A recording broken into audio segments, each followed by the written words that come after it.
അൻവർ ബേപ്പൂരിൽ പരാജയപ്പെടും.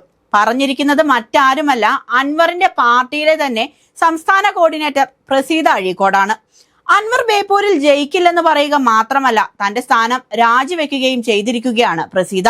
കേരളത്തിലെ തൃണമൂൽ കോൺഗ്രസ് എന്ന പാർട്ടി പോലും PV അൻവർ ശമ്പളം കൊടുത്തു നിർത്തുന്ന ആൾക്കൂട്ടം മാത്രമാണെന്നും തൃണമൂൽ ദേശീയ നേതൃത്വത്തിന്റെ ഭാഗമാണെന്ന് പറഞ്ഞ് ഒരു കൂട്ടം ആളുകളെ കബളിപ്പിച്ചെന്നുമാണ് പ്രസീത അഴീക്കോടിന്റെ പ്രധാന ആരോപണം.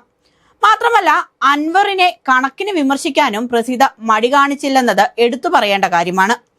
കേരളത്തിൽ ഏത് വിഭാഗമാണ് യഥാർത്ഥ തൃണമൂൽ എന്നതിൽ വ്യക്തത വരുത്താൻ ഇതുവരെ ദേശീയ നേതൃത്വത്തിനും കഴിഞ്ഞിട്ടില്ല. PV അൻവർ കൊൽക്കത്തയിൽ പോയെങ്കിലും മമതാ ബാനർജിയെ കാണാൻ പോലും സാധിച്ചിട്ടില്ല. ബേപ്പൂരിൽ തൃണമൂൽ ചിഹ്നത്തിൽ അൻവറിന് മത്സരിക്കാൻ കഴിയില്ല. PV അൻവറിന്റെ കൂടെ വരുന്നവരെല്ലാം അദ്ദേഹത്തിന്റെ ശമ്പളക്കാരാണ്.